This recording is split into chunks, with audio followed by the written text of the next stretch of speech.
തമ്മിലടി മൂത്ത് ആകെ അവതാളത്തിലായിരിക്കുകയാണ് കോൺഗ്രസ്. 50 സീറ്റുകളുടെ പ്രാഥമിക ലിസ്റ്റ്, സ്ഥാനാർത്ഥി ലിസ്റ്റൊക്കെ നിർണയിച്ച് മധുസൂദൻ മിസ്ത്രിയുടെ കയ്യിൽ കൊണ്ട് കൊടുത്തു, നമ്മുടെ KPCC അധ്യക്ഷനും സംഘവും.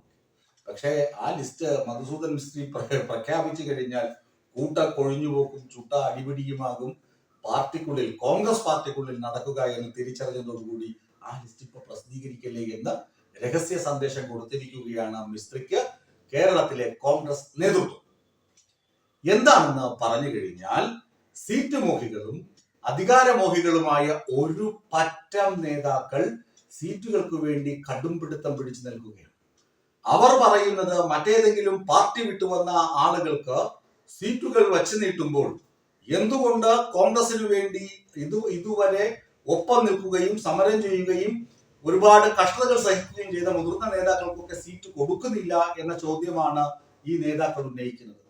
MM ഹസൻ എത്രയോ തവണ അധികാര ശ്രേണിയിൽ ഇരുന്ന ആളാണ്. KPCC അധ്യക്ഷനായി വരെ ഇരുന്ന ആളാണ് MM ഹസൻ. UDF കൺവീനറായി ഇരുന്ന ആളാണ് MM ഹസൻ. ഇനി അദ്ദേഹം അലങ്കരിക്കാത്ത കോൺഗ്രസ് പദവികൾ ഒന്നും തന്നെ ഇല്ല എന്നതാണ് ചുരുക്കം. അദ്ദേഹത്തിന് തിരുവനന്തപുരത്ത് അരുവിക്കര സീറ്റ് വേണം.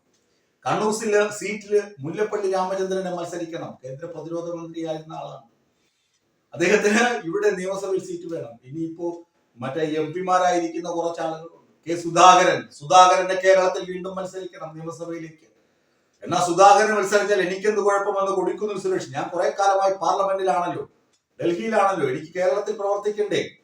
അതുപോലെ അടൂർ പ്രകാശ്, ഞാനിന്ന് ഡൽഹിയിൽ കിടന്നാൽ ഇവിടുത്തെ കേരളത്തിലെ എന്റെ അണ്ടർഗ്രൗണ്ട് പ്രവർത്തനങ്ങളൊക്കെ എങ്ങനെ നടക്കും? അതുകൊണ്ട് എനിക്ക് കേരളത്തിൽ ഇടം വേണം എന്ന് അടൂർ പ്രകാശ്.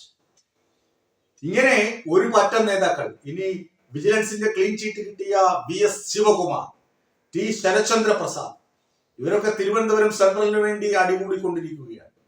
ഒരു ജയസാധ്യത UDF ഉണ്ടെന്ന് ആരൊക്കെയോ സർവ്വ നടത്തി പറഞ്ഞു. കോൺഗ്രസിന് ജയസാധ്യതയുണ്ട്, അവര് ഇടതുമുന്നണിയെ മലർത്തിയടിക്കും എന്ന് മനോരമ ന്യൂസും സി വോട്ടറും ഒക്കെ ചേർന്ന് നടത്തുന്ന സർവേകളിൽ ആഴ്ചയ്ക്ക് ഇങ്ങനെ വന്നുകൊണ്ടിരിക്കുകയാണ് ഫലപ്രഖ്യാപനം. മുഖ്യമന്ത്രി VD സതീശനാകുമെന്നും ബാക്കി എല്ലാ ആളുകളെല്ലാം മന്ത്രിമാരൊക്കെ ഇങ്ങനെ കുപ്പായം തുന്നിയിരുന്നു, ഇപ്പൊ മന്ത്രിയാകും MLA ആകുമെന്നൊക്കെ പറഞ്ഞിരിക്കുകയാണ് കോൺഗ്രസ്. അതുകൊണ്ട് പിന്നെ പെയ്ഡ് സർവേകളിലും എല്ലാം മുൻപന്തിയിലാണ് UDF. അതുകൊണ്ട് അവർ ജയിക്കുമെന്ന ഉത്തമ ബോധ്യത്തിൽ നിന്നാണ് ഈ സീറ്റിന് വേണ്ടിയുള്ള കടിപിടി.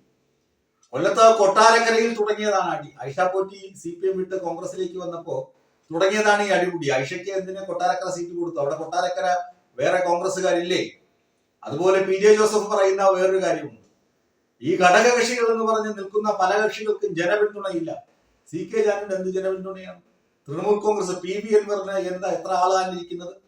അങ്ങനെ തുടങ്ങി കുറെ ആളുകളെ മുന്നണിയിലേക്ക് എടുത്ത് അവർക്ക് ജയസാധ്യതയുള്ള സീറ്റും കൊടുത്ത് ഞങ്ങളെ പോലെ കോൺഗ്രസിന് വേണ്ടി വെള്ളം കോരി കിടക്കുന്ന അടുത്തുപ്പറ്റി കിടക്കുന്ന ഞങ്ങൾക്ക് പിന്നെ എവിടെയാണ് മത്സരിക്കുക? ഇക്കുറി അധികാരത്തിലെത്തിയാൽ ഞങ്ങൾക്കും മന്ത്രിമാർ വേണ്ടേ? ഞങ്ങൾക്ക് കോർപ്പറേഷനുകൾ വേണ്ടേ? ബോർഡുകൾ വേണ്ടേ? ഇതാണ് പ്രശ്നം. അങ്ങനെ തമ്മിലടിച്ച ചിതറിക്കിടക്കുകയാണ് കോൺഗ്രസിന്റെ ആത്മാന്തരീക്ഷം. ഈ അന്തരീക്ഷം മാറാതെ കോൺഗ്രസ് ഗതി പിടിക്കുമെന്ന് തോന്നുന്നില്ല. അതിനിടെ ചില മാധ്യമങ്ങൾ പറയുന്നുണ്ട്, ഈ പുതുയുഗ യാത്ര ഇങ്ങനെ കടന്നു പോകുന്ന വഴികളിലൊക്കെ UDF നേതാക്കളുമായി VD സതീശൻ ചർച്ച നടത്തി അതെന്താണ് ഐക്യം ഊട്ടി ഉറപ്പിച്ചുകൊണ്ടിരിക്കുകയാണ് എന്നൊക്കെ പറയുന്നുണ്ട്. അതിലൊന്നും ഒരു കഥയുമില്ല. ഈ തമ്മിലടി തന്നെയാണ് എല്ലായിടത്തും നടന്നുകൊണ്ട് ഇരിക്കുന്നത്.